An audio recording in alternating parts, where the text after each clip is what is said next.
अस्सलाम वालेकुम, कैसे हैं सब लोग? आप सब ठीक होंगे। आज हम 10th क्लास की फिजिक्स चैप्टर 13 का टॉपिक देखेंगे, करेक्टरिस्टिक्स ऑफ ए साउंड। कि जो साउंड वेव्स प्रोड्यूस होती है, साउंड प्रोड्यूस होती है, उसकी कौन कौन सी करेक्टरिस्टिक्स होती हैं, उसके बेस पे हम इसको स्टडी करेंगे। कहते हैं sounds from different objects can be identified based on their distinct characteristics. कहते हैं डिफरेंट ऑब्जेक्ट से हमारे पास साउंड वेव्स आ रही हैं, तो हमें कैसे पता चलता है कि वो डिफरेंट ऑब्जेक्ट्स हैं? वो बेसिकली उनकी करेक्टरिस्टिक्स, उनकी कुछ प्रॉपर्टीज होती है, वो डिफर कर रही होती है। मतलब डिफरेंट ऑब्जेक्ट से आएंगी तो उनकी प्रॉपर्टीज होंगी ना, वो एक दूसरे से डिफरेंट होंगी, डिस्टिंक्ट होंगी, अलग होंगी, जिससे हमें पता चलता है कि जो साउंड है डिफरेंट ऑब्जेक्ट से आ रही है। फॉर एग्जाम्पल वो कह रहे हैं, इसको एक्सप्लेन किया गया है नीचे। लाउडनेस एक टर्म इस्तेमाल की जाती है और इसी की कंपैरिजन में ना एक वर्ड इस्तेमाल किया जाता है, पिच। लाउडनेस और पिच में फर्क क्या है, ये बेसिकली हम लोग दोनों को अगर डिफ्रेंशिएट करें तो हमारे पास क्या होता है। लाइक ये आपके पास एक वेव है जिसको हम लोग साउंड वेव को हमने रिप्रेजेंट किया। हमारे पास जो साउंड वेव होती है ना, हम लोग लाइक उसको ना इस तरह से कि ये कोई ड्रम है, कोई स्पीकर है, इससे साउंड वेव्स प्रोड्यूस हो रही है, कंप्रेशन रेयरफेक्शन, कंप्रेशन रेयरफेक्शन। तो इसको हम लोग ना इस तरह से वेव के फॉर्म में भी रिप्रेजेंट करते हैं। अब इस वेव की लाउडनेस या पिच से क्या मुराद है? फॉर एग्जाम्पल ये मेरे पास वेव है, अगर इस वेव का एम्पलीट्यूड ज्यादा हो जाए, ये देखिए इसका एम्पलीट्यूड अगर ज्यादा हो गया, इसका मतलब है वो वेव साउंड जो है वो आपको लाउडर सुनाई देगी, उसकी आवाज ज्यादा होगी। पिच का क्या है कि बच्चे ये देखें, अगर ये वेव है, अगर मैं इसकी फ्रिक्वेंसी बढ़ा दूं, ज्यादा नंबर ऑफ टाइम्स इसकी वेव्स कंसीडर कर लूं, तो फिर उसका मतलब क्या होता है, वो हाई पिच होती है। तो इसकी चीज को हम लोग दोबारा से देखेंगे डिटेल में। कहते हैं loudness is the property of the sound that allow us to differentiate between the loud and the faint sound.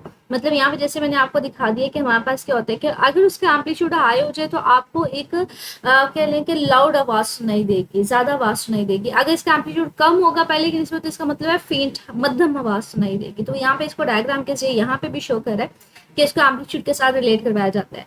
Loud आवाज कब आती है? जब आपके पास किसी भी साउंड वेव का एम्पलीट्यूड ज्यादा आता है, ठीक है, तो हमें लाउड आवाज सुनाई देती है। एम्पलीट्यूड क्या कहते हैं मुझे? एक वेव होता है, फॉर एग्जाम्पल ये वेव है, ये इसकी मेन पोजीशन है, ठीक है। इस मेन पोजीशन से कोई भी वेव कितना ऊपर है या कितना मैक्सिमम नीचे है, वो उसका एम्पलीट्यूड होता है। तो मैक्सिमम जितना उसका हाई होगा एम्पलीट्यूड, उतनी उसकी लाउडर आवाज सुनाई देगी। अगर फॉर एग्जाम्पल एम्पलीट्यूड इतना ज्यादा नहीं है, कम है, तो इसका मतलब है आपको जो है ना वो आवाज फेंट होना शुरू हो जाएगी, मतलब मध्यम होना शुरू हो जाएगी, क्वाइट होगी कंपैरेटिवली। कहते हैं इसी चीज को हम लोग एग्जाम्पल के साथ रिलेट करवाते हैं। कहते हैं सपोज करें कि आप लोग अपने फ्रेंड्स के साथ बात कर रहे हैं, ग्रुप ऑफ फ्रेंड्स हैं, बैठे हुए हैं सारे, तो आप क्या करेंगे, आपकी आवाज होगी ना वो थोड़ी सॉफ्ट होगी, आप मध्यम आवाज में बात करेंगे। लेकिन फॉर एग्जाम्पल आप किसी ऑडियंस से कोई खिताब कर रहे हैं, कोई स्पीच दे रहे हैं, तो आपकी आवाज क्या होती है, लाउडर होती है। तो ये कहीं भी आपकी आवाज लाउडर होती है, कहीं पे वो आपके पास क्या होती है, फेंट होती है, मतलब सॉफ्ट होती है। आई कहते हैं जो लाउडनेस है ना, वो बेसिकली कि आवाज कब लाउड होगी कब फेंट होगी, इसकी डिपेंडेंस है डिफरेंट फैक्टर्स के ऊपर है, जिसको हम लोग अभी स्टडी करेंगे और किस तरह से वो इन्फ्लुएंस कर रहा होता है डिफरेंट फैक्टर्स हमारे पास लाउडनेस को। कब हमारे पास लाउडनेस ज्यादा होंगी, कब हमारे पास कम होगी, उसको देखते हैं, ठीक है। सबसे पहले आ जाता है, कहते हैं amplitude of the vibrating body, कि आपके पास जो वाइब्रेट, अगर किसी ऑब्जेक्ट को आप वाइब्रेट कर रहे हैं तो वो कितना उसकी एम्पलीट्यूड होगी, वाइब्रेशन की कितनी ज्यादा एम्पलीट्यूड होगी। फॉर एग्जाम्पल कहते हैं loudness of the sound depends on the amplitude of the vibrating object. If we plug the string of the guitar with more force, the vibration will have the greater amplitude, providing a loud sound. Similarly, striking a drum harder causes its membrane to vibrate more intensely, resulting in a louder sound. मतलब वो कहते हैं हमारे पास हम sound waves produce करवाते हैं। Like for example आप कभी गिटार भी जा रहे होते हैं तो यहाँ पे ना स्ट्रिंग्स लगी होती है। कहते हैं अगर आप स्ट्रिंग्स को ज्यादा फोर्स के साथ खींचे और फिर बाद में छोड़े, मतलब वो ज्यादा स्पीड के साथ क्या करेंगे, वाइब्रेट करेंगे, उसका एम्पलीट्यूड ज्यादा होगा तो आपको लाउडर आवाज सुनाई देगी। इसी तरह से कहते हैं फॉर एग्जाम्पल आप कोई ड्रम है और ड्रम को क्या कर रहे हैं, जोर से बजा रहे हैं, बजाय इसके कि आप उसको ऐसे ऐसे बजाएं तो हमारे पास कम आवाज सुनाई देगी। लेकिन अगर आप उसको ज्यादा जोर से बजाएंगे तो इसका ये ड्रम की जो ये वाली कह लेंगे हमारे पास जिसको कहते हैं मेम्ब्रेन सी होगी, जो झिल्ली सी होगी, वो ज्यादा कह लें वाइब्रेट करेगी, जिसकी वजह से आपके पास लाउडर आवाज सुनाई देगी। मतलब इसको जोर से ज्यादा फोर्स के साथ इसको बजाएंगे तो ज्यादा आवाज आएगी, लाउडर आवाज आएगी, ठीक है। तो हमारे पास किसके ऊपर डिपेंड करता है, amplitude of the vibrating body. Second हमारे पास किसके ऊपर डिपेंड करता है, कहते हैं area of the vibrating body जितना हमारे पास बड़ा होगा ना, उतनी आपके पास लाउडर साउंड सुनाएगी। फॉर एग्जाम्पल ये मेरे पास, अगर मैं ये छोटी सी ड्रम में से ले लूँ, इसके ऊपर साउंड वेव्स प्रोड्यूस करवाती हूँ, इसको बीट करती हूँ तो मेरे पास साउंड वेव्स आती है। लेकिन इसके कंपेरिजन में अगर मैं बड़ा सा ड्रम ले लूँ, अगर इसके ऊपर हमारे पास क्या होगी, आवाज ज्यादा सुनाई देगी, ठीक है, लाउडर होगी। तो यहाँ पे ये कह रहे हैं कि वो हमारे पास साइज के ऊपर भी डिपेंड करता है। अगर लार्जर हम ले रहे हैं ड्रम, तो हमारे पास क्या होगी, लाउड साउंड सुनाएगी। आज कंपेयर टू हम छोटा सा एक ले लें तो उसके कंपेरिजन में हमें छोटी सी आवाज आएगी। क्यों? क्योंकि because it greater surface area allow more air to vibrate. मतलब हमारे पास क्या होगा, जब ये बच्चे, अगर ये ग्रेटर सरफेस एरिया अगर ये वाइब्रेट कर रहा है तो इसके सामने वाली एयर जो होगी ना वो ज्यादा वाइब्रेट करेगी। मतलब हमारे पास साउंड वेव्स प्रोड्यूस कैसे हो रही थी, ये मैंने आपको एनिमेशन दिखाई थी कि जब स्पीकर वाइब्रेट करते हैं ना, तो जब स्पीकर वाइब्रेट कर रहा होता है तो अपने सामने वाली हवा को कंप्रेस कर रहा होता है। जितना ज्यादा इसका एरिया होगा उतना ज्यादा उसको ज्यादा कंप्रेस करेगा। लेकिन इसके कंपैरिजन में अगर आप कोई ऐसा ड्रम ले लेते हैं जिसका साइज ही बहुत छोटा है, तो इसके ऊपर वाली हवा भी कम होगी, तो वो हवा को वाइब्रेट भी कम करवाएगा। अगर ज्यादा हमारे पास बड़ा ड्रम है तो उसके सामने ऊपर वाली हवा भी ज्यादा होगी, ज्यादा हवा को डिस्टर्ब करेगा, जिसकी वजह से हमें लाउडर साउंड सुनाई देगी। इसी तरह से वो कहते हैं कि फॉर एग्जाम्पल अगर आप कोई ट्यूनिंग फोक लें और उसको स्ट्राइक करवाएं, alone create a faint sound but placing it on a solid surface like bench table amplifies the sound। कहते हैं फॉर एग्जांपल अगर आप इस तरह से ट्यूनिंग फोक लेते हैं, सब ट्यूनिंग फोक लेते हैं, उसको किसी चीज़ के साथ उसको स्ट्राइक करते हैं, मतलब मारते हैं, तो उसके लिम्स क्या होंगी, ये जो बच्चे इसके बाजू होते हैं इसको लिम्स बोलते हैं, ये वाइब्रेट करना शुरू हो जाएंगे। लेकिन कहते हैं अगर इसी ट्यूनिंग फोक को आप बड़े टेबल पे रख दें तो हमारे पास क्या होगा बच्चे, जब इसके लिम्स वाइब्रेट करेंगे तो ये डिस्टर्ब होगा, इसके साथ साथ ये टेबल की भी डिस्टर्बेंस होगी, इसके मॉलिक्यूल्स भी वाइब्रेट करेंगे। तो हमारे पास ज़्यादा लार्जर एरिया जो है हमारे पास उसमें डिस्टर्बेंस क्रिएट होगी, उसके ऊपर वाली जो हवा होगी वो उसको डिस्टर्ब करेगा। तो इस केस में हमें ज़्यादा आवाज़ सुनाई देगी अगर उसको बिगर एरिया के ऊपर, बड़े सॉलिड सरफेस के ऊपर प्लेस कर दिया जाए। इसका मतलब क्या है, सारे टॉपिक में हमने सिर्फ ये देखा कि लार्जर एरिया होगा, एरिया जितना ज़्यादा होगा वाइब्रेटिंग ऑब्जेक्ट का उतनी ज़्यादा हमें लाउड आवाज़ सुनाई देगी, और एरिया जितना कम होगा हमें उतनी ही फेंट कम आवाज़ सुनाई देगी। दूसरा हमारे पास आ जाता है, कहते हैं distance from the vibrating source. ये तो एक कॉमन सी चीज़ है कि आप जितना वाइब्रेटिंग सोर्स के पास होंगे आपको आवाज़ उतनी ज़्यादा सुनाई देगी, अगर आप दूर जाते जाते जाएंगे तो आवाज़ कम होएगी। मतलब हमारे पास लाइक अब कोई पर्सन जो वो स्पीकर में बोल रहा है, इस स्पीकर वाइब्रेटिंग ऑब्जेक्ट है, यहाँ से साउंड वेव प्रोड्यूस हो रही है, अगर आप स्पीकर के जितने ज़्यादा पास होंगे आपको आवाज़ उतनी ही लाउडर होगी। अगर आप दूर जाते जाएंगे तो आवाज़ क्या होती जाएगी, कम होती जाएगी। तो इसी चीज़ को बता रहा है कि loudness of the sound decreases as the distance between the vibrating source and the listener increases. आप जितना उस सोर्स से, साउंड सोर्स से दूर जाते जाएंगे आपको आवाज़ कम आएगी। This occur because the amplitude of the sound wave diminishes with the distance. मतलब आप जितने दूर जाते जाएंगे बच्चे उतनी ज़्यादा हमारे पास साउंड वेव्स क्या होती जाएंगी, कम होना शुरू हो जाएंगे। मतलब लाइक हमारे पास ना डिस्टेंस के ऊपर डिपेंड कर रहा है। दूसरा कहते हैं एक तो डिस्टेंस के ऊपर डिपेंड करता है, second thing is that the perception of the loudness varies based on the listener hearing ability. कुछ लोग जो होते हैं ना वो ज़्यादा ऊंचा सुनते हैं, कुछ लोग इतना ऊंचा नहीं सुनते, तो किसी के लिए लाउडनेस ज़्यादा कम आवाज़ में लाउडनेस होगी जो मतलब जिनकी हियरिंग ठीक है। लेकिन कुछ लोग अगर जो ऊंचा सुनते हैं, मतलब उनको ऊंचा सुनाई देता है, तो उनके लिए लाउडनेस की फिर परसेप्शन डिफरेंट होगा। तो वो यहाँ पे ये कह रहा है पर्सन विद सेंसिटिव ईयर, मतलब जिसके नॉर्मल ईयर हैं, जो कह लें कि सही सुन सकता है, उसके लिए जो लाउड आवाज होगी वो आवाज को लाउडर सुनेगा एज कम्पेयर टू कोई ऐसा पर्सन जिसको हेयरिंग प्रॉब्लम होगी, वो ज्यादा ऊंचा सुनाई देगा, उसके लिए ऊंची आवाज होगी वो लाउडर में कंसीडर नहीं होगी। लेकिन अगर किसी के सेंसिटिव पर्सन है, नॉर्मल पर्सन है, उसको आवाज होगी वो लाउडर सुनाई देगी। How there is a physical characteristics of sound that remains independent of the listener hearing ability. मतलब वो कहते हैं हमारे पास क्या आता है, एक फिजिकल करेक्टरिस्टिक्स है, प्रॉपर्टी जिस डिपेंड नहीं करती कि लिस्टर की हियरिंग एबिलिटी के ऊपर। उस प्रॉपर्टी को हम नाम क्या देते हैं, इंटेंसिटी ऑफ द साउंड।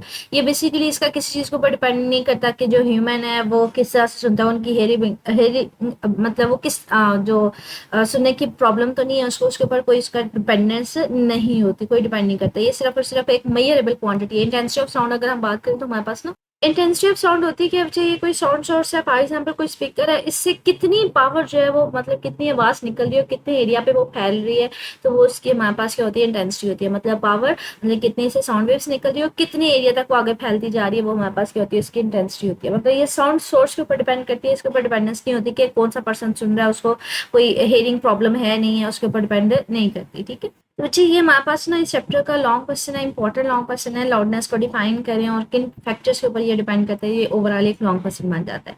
अगला हमारे पास आ जाती है पिच। पिच मैंने आपसे कहा था कि हमारे पास बेसिकली होती है जिसको रिलेट करवाया जाता है फ्रिक्वेंसी के साथ। फॉर एग्जाम्पल मैंने आपसे कहा था, फॉर एग्जाम्पल ये वेव है, अगर ये नंबर ऑफ वेव्स उसकी फ्रिक्वेंसी बढ़ा देते हैं तो इसका मतलब है वो हमारे पास उसकी क्या हो जाती है, पिच हाई हो जाती है। तो यहाँ पे इसी चीज़ को कि ये अगर वेव है, अगर इसकी आप फ्रिक्वेंसी बढ़ा देते हैं तो हमारे पास क्या होगी, उसकी हाई पिच होगी। अगर फ्रिक्वेंसी कम है, नंबर ऑफ वेव्स कम है, तो हमारे पास क्या होगी, लो पिच होगी। तो कहते हैं pitch is a characteristics of sound that allow us to differentiate between a shrill and deep sound. मतलब जिसके साथ हम लोग बारीक और जो भारी आवाज होती है ना उसमें डिफरेंशिएट कर सकते हैं। कहते हैं for example is directly related to the frequency. High frequency मतलब पिच को हम रिलेट किसके साथ करवाते हैं, फ्रिक्वेंसी के साथ, नंबर ऑफ वेव्स के साथ। नंबर ऑफ वेव्स कम होंगे तो हम कहेंगे हमारे पास क्या है, लो फ्रिक्वेंसी है, लो पिच है।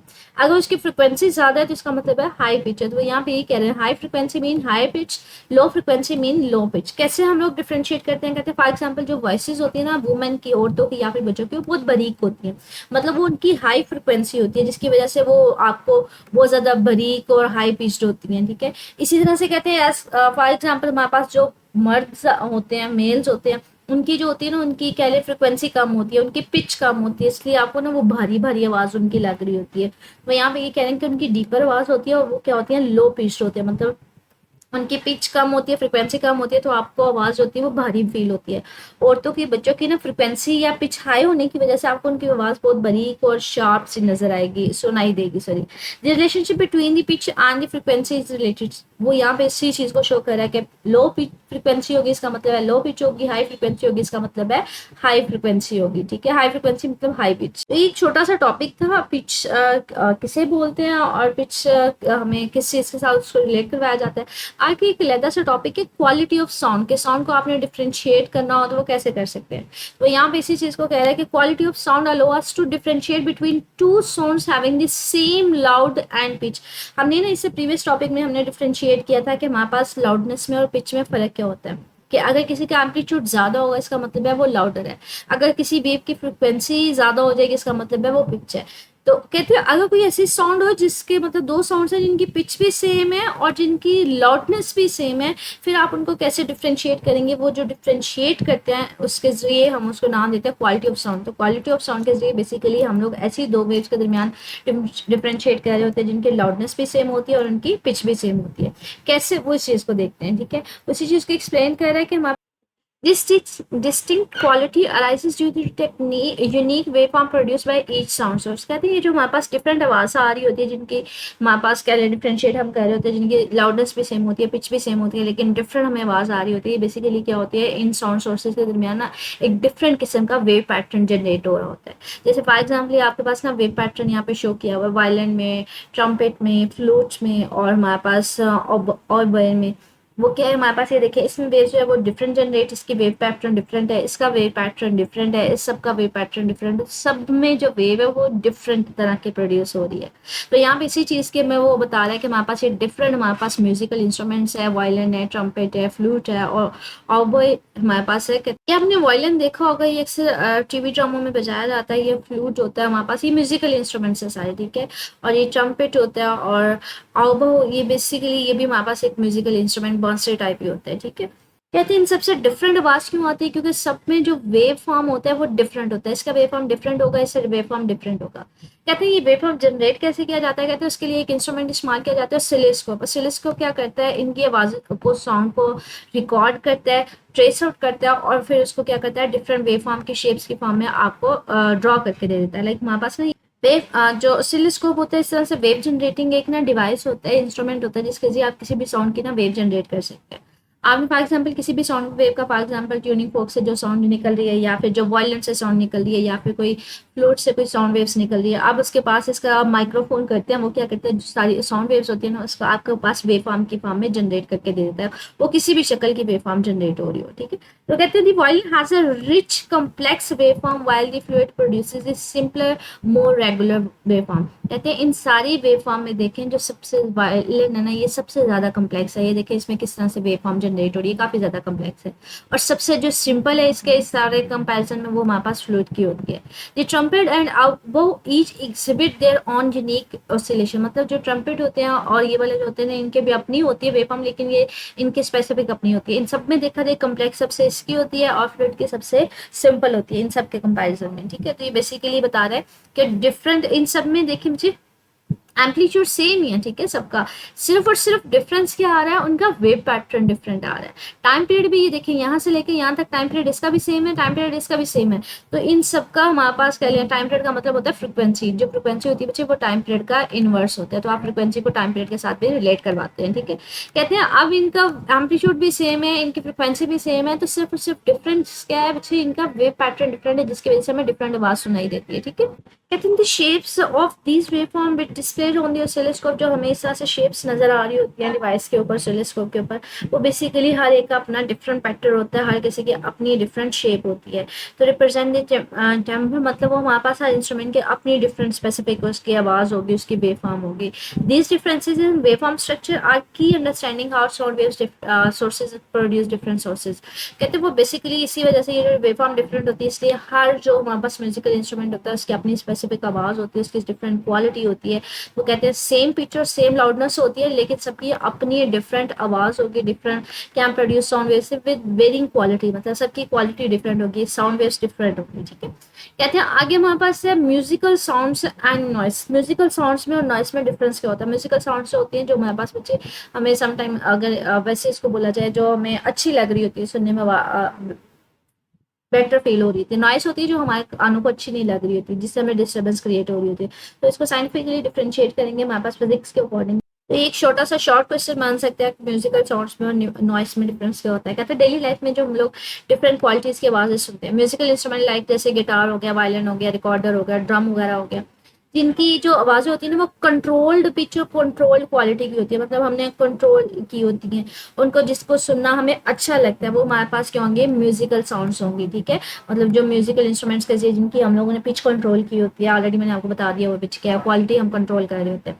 लेकिन कुछ आवाजें होती हैं जो कंट्रोल नहीं होती, जैसे ट्रैफिक के वो शोर होता है, उनके हॉर्न की डोर स्लैम्पिंग होती है, जो बार बार डोर ओपन हो रहा होता है, बंद हो रहा होता है, मशीनरी कहीं फैक्ट्री वगैरह में चल रही होती है, या फिर बहुत ज्यादा लोग हार्श या अनप्लेजेंट चीख रहे होते हैं, वो सारी की सारी किसमें आ जाती है? नॉइस में आ जाती है। Noise results from irregular and sudden vibration, मतलब ये कंट्रोल नहीं होती, ये इरेगुलर होते हैं, सडन वाइब्रेशन होती है। एकदम से कुछ चीख मारता है तो वो नॉइस पोल्यूशन में आ सकता है, एकदम से हॉर्न बजाया जाता है तो वो नॉइस पोल्यूशन में आ जाता है। ठीक है, is consider form of pollution, form of pollution that affects both human and animals. तो ये अगर एक लिमिट से ज्यादा हमारे पास नॉइस पोल्यूशन हो जाएगी तो ये दोनों के लिए डेंजरस होगा, ह्यूमंस के लिए भी और एनिमल्स के लिए भी। तो एक छोटा सा शॉर्ट क्वेश्चन आ सकता है, डिफरेंशिएट करें between musical sound and noise. आप कहते हैं इफेक्ट क्या आता है नॉइस पोल्यूशन का? कहते हैं नॉइस पोल्यूशन जो हमारे पास एक्सेसिव नॉइस पोल्यूशन आ रही है, चाहे वो किसी की वजह से भी आ रही है, कि आपके पास इंडस्ट्रियल एरिया वहाँ पर मशीनरी की वजह से नॉइस पोल्यूशन आ रही है, आपके पास गाड़ियों के हॉर्न की वजह से आ रही है, अलार्म की वजह से आ रही है, या कहीं पे कंस्ट्रक्शन काम हो रहा है जिसकी वजह से आपके पास काफी ज्यादा नॉइस आ रही है, तो कहते हैं इसकी वजह से क्या होगा कि हमें स्ट्रेस होगा, अगर हम कोई काम करना चाह रहे हैं कंसंट्रेशन के साथ वो नहीं कर सकेंगे, लैक ऑफ कंसंट्रेशन हो जाएगा, हमें ज्यादा ऊंची आवाज सुनते रहेंगे तो एक टाइम आता है कि हमें जो है ना हेयरिंग प्रॉब्लम आना शुरू हो जाती है, अगर हम सोना चाह रहे होते हैं ज्यादा नॉइस में हम सो नहीं सकते, एग्रेशन गुस्सा आना शुरू हो जाता है, और हाइपरटेंशन, जब गुस्सा आता है रिलैक्स नहीं कर पाता तो हाइपरटेंशन की फॉर्म में आ जाता है। कहते हैं फिर इसको कंट्रोल कैसे किया जा सकता है? कहते हैं जो हमारे पास रिकमेंडेड सेफ नॉइस लेवल है, कितने हद तक हम लोग जो है नॉइस को सुन सकते हैं, बर्दाश्त कर सकते हैं, वो 85 to 90 डेसिबल है।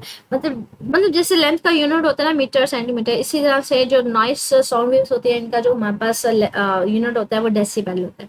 कहते हैं हमारे पास मैक्सिमम 8 घंटों के वर्क डे के दरम्यान, मतलब अगर हम लोग एक पूरा दिन काम करें और 8 घंटे उसमें काम करें तो मैक्सिमम हम कितनी आवाज सुन सकते हैं, नॉइस हम बर्दाश्त कर सकते हैं 85 to 90 डेसिबल।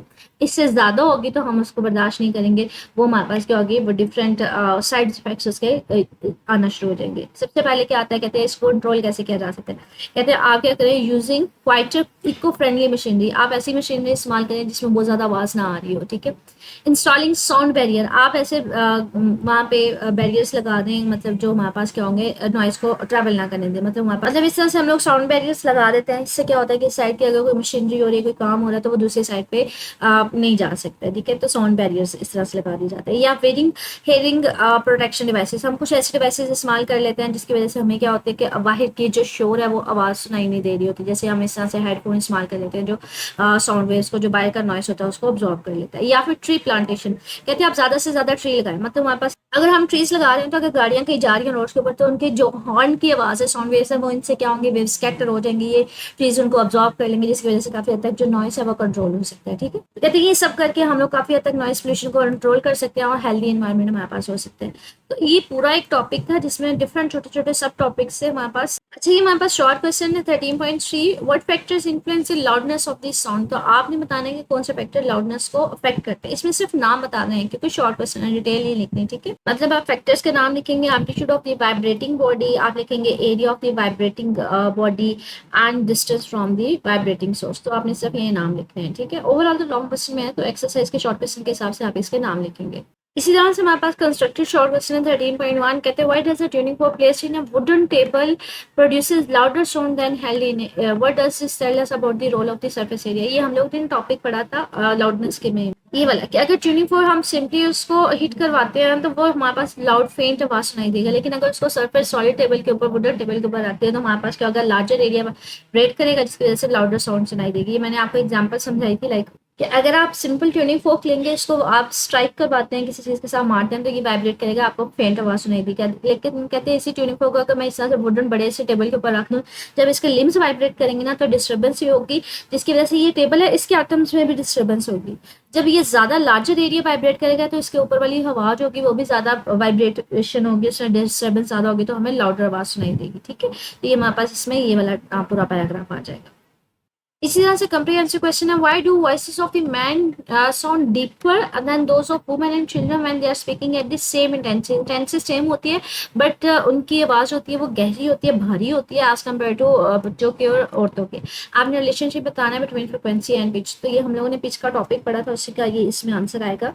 ये वाला कि जो हमारे पास वॉइसेस होती है ना वुमेन की या बच्चों की, उनकी हाई फ्रिक्वेंसी होती है जिसकी वजह से उनकी पिच भी ज्यादा होगी हाई फ्रिक्वेंसी होने की वजह से, और हमारे पास वो बारीक भी होती है। लेकिन जो मर्दों की आवाज होती है उनकी फ्रिक्वेंसी कम होती है तो वो हमारे पास लो पिच होती है, इसलिए वो आपको भारी भारी फील होती है। तो ये पैसेज आप इसमें लिखेंगे। ठीक है, तो ये आज का टॉपिक था। इससे लिटरेचर जो शॉर्ट क्वेश्चन पढ़ने थे एक्सरसाइज में मैंने आपको बता दिया। ओवरऑल लॉन्ग क्वेश्चन बन सकते हैं, डिफाइन कर लाउडनेस को और कौन से फैक्टर्स इसके ऊपर डिपेंड करते हैं, किन फैक्टर्स के ऊपर डिपेंड करते हैं। यहाँ तक कि आप पूरा लॉन्ग क्वेश्चन याद करेंगे, आपके पास शॉर्ट क्वेश्चन आ सकते हैं डिफाइन करें पिच को, या फिर हमारे पास जैसे एक्सरसाइज में हमने क्वेश्चन देखा कि with the help of pitch आप बताएं कि किस तरह से औरतों की आवाज होती है वो श्रिल होती है एज कम्पेयर टू मैन। ठीक है, क्वालिटी ऑफ साउंड जो होती है वो हमारे पास किसके ऊपर डिपेंड करती है, वो बेसिकली इसके ऊपर आ जाएगा वो हमारे पास वेव जो पैटर्न होता है वेव फॉर्म प्रोड्यूस हो रही होती है, किस तरह से वेव प्रोड्यूस होगी उसके ऊपर डिपेंडेंस होती है। तो ये लॉन्ग क्वेश्चन बन सकते हैं। ठीक है, तो इसमें यहाँ तक आ जाएगा। आगे हमारे पास शॉर्ट क्वेश्चन आ सकता है कि म्यूजिकल साउंड्स में और नॉइस में क्या डिफरेंस होता है,